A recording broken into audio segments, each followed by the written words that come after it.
Welcome back to the show. Plenty of stocks to talk about, so let's get straight to it. Mangalam is joining in first up to tell us how Avenue Supermarts numbers look. Mangalam, over to you.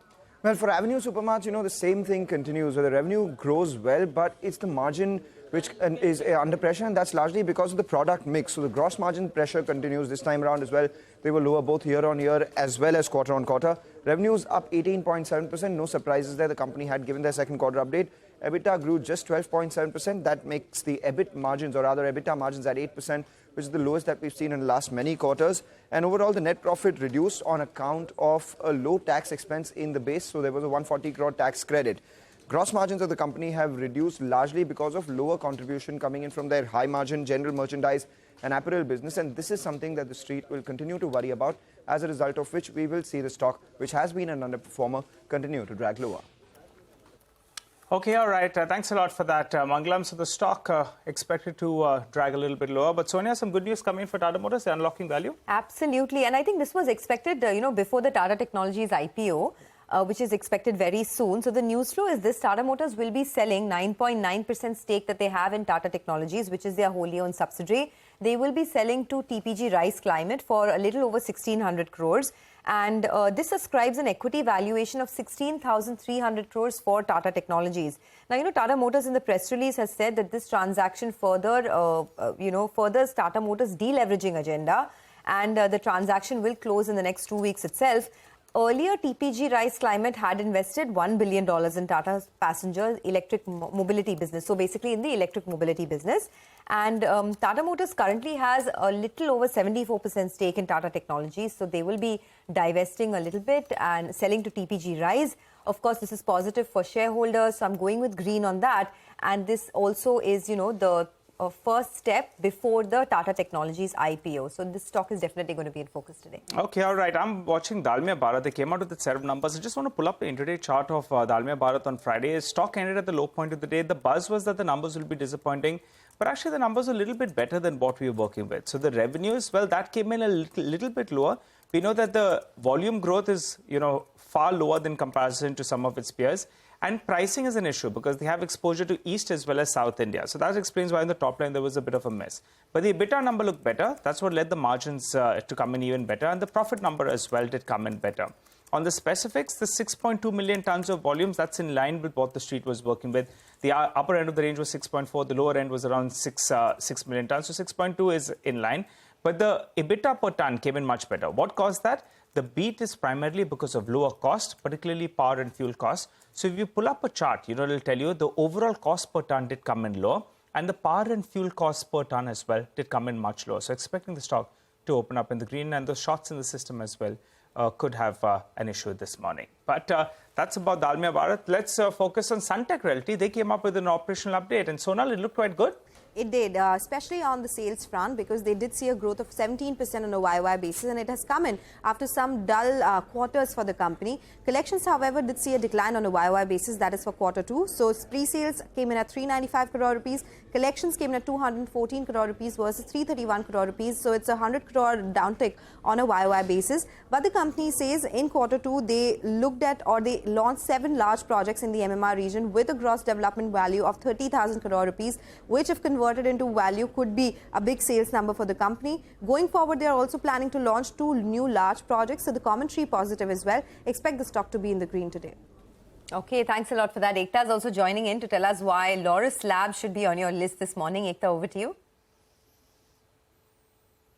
Thanks for that. Well, its associate company ImmunoAct has got India's first CAR T-cell therapy approval from the Indian drug regulator. CAR T-cell therapy is basically a type of cancer therapy which is used when, other things don't work, and it is expected to be extremely effective.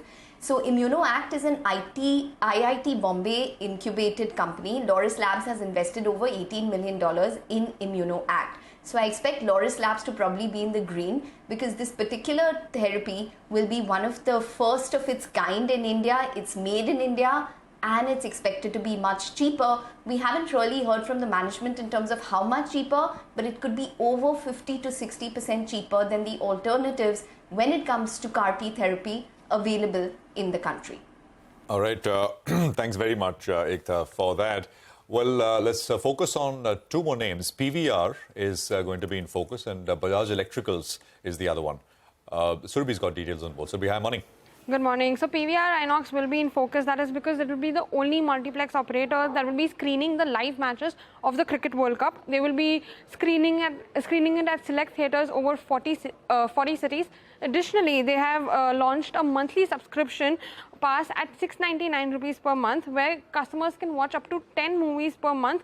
This is applicable only on weekdays and excludes all the premium offerings, but still 700 rupees for 10 movies a month. This is because they'll be engaging with the customer base to know more about their watching habits and movie preferences.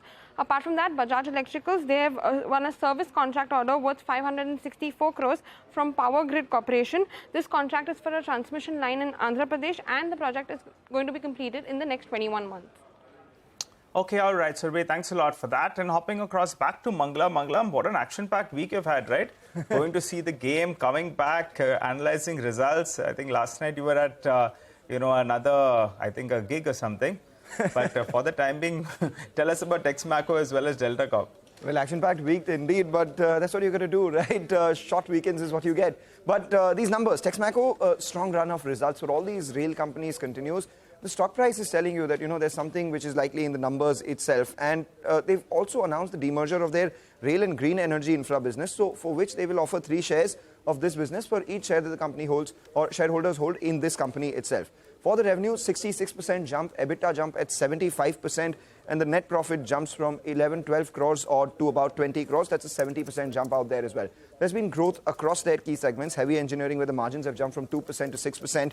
Foundry, steel foundry business, where the margins have jumped from 5.5% to 8%. And a big jump is what we've seen in the other verticals as well. Rail and green energy, however, has seen a decline in their revenue as well as margin. So that's something will be important to watch out for, given this business is getting demerged. The other one is Delta Corp. We talk about action-packed weekends. Well, there is a fair amount of regulatory action which is taking place on Delta Corp over the last month or so. Once there was a GST notice of 17,000 crores, and now there's another one. This one comes in from the West Bengal government, where they've gotten notices worth nearly 6,400 odd crores between the same period from 2017 to 2022. Let's see how this comes about, but this continues to be an overhang on Delta Corp.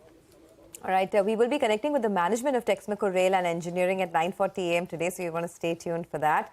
But the big highlight overnight, actually in the last 48 hours, has been the big spike up in crude. Brent crude prices are up 6%. Manisha is here to give us the latest on that. Manisha, good morning. Morning, Sonia. Thank you for that. Well, yeah, 6% of gains in prices on Friday and 7.5% in the previous week. So we are trading above $90 a barrel. A bit of a profit-taking has come in as U.S. has asked to de-escalate the Israel-Gaza conflict. But we do know that it's far from over, and investors are pricing in a possibility of a wider Middle East conflict. There also are warning statements from Iran that the war could expand if Gaza blockade persists. So that's exactly what the markets are looking at right now. On top of that, you also have sanctions on tanker companies now, which are carrying Russian oil above the G7 price cap. So this is keeping crude oil prices quite volatile. But what also has gained along is the gasoline prices, the distillate prices, natural gas prices. All of these also are trading at a multi-week and a multi-month highs, with the crude prices rising and the Europe gas continuously on a weaker trend. We have seen those prices also gain up by 50% in the previous week. Okay, all right. Thanks a lot for that, Manisha. Well, let's do a quick recap then of all the stocks we just covered for you. Stocks with positive news flow. They include Tata Motors, Dalmia, Bharat, Sunteck, Realty, Laurus Labs, PVR, Inox, Bajaj Electricals, Texmaco Rail, and ONGC. But stocks with negative news flow, well, they include Avenue Supermarts and Delta Corp as well. Okay, well, we'll take a quick commercial break here. Up next, we'll be joined by Prakash Devan, and we'll talk stocks, we'll talk sectors, and what's top of mind for him as we start this week. A little later, Peter Maguire at Exim Australia will join in. We'll talk about oil prices, which surged to above $90 a barrel. Stay tuned.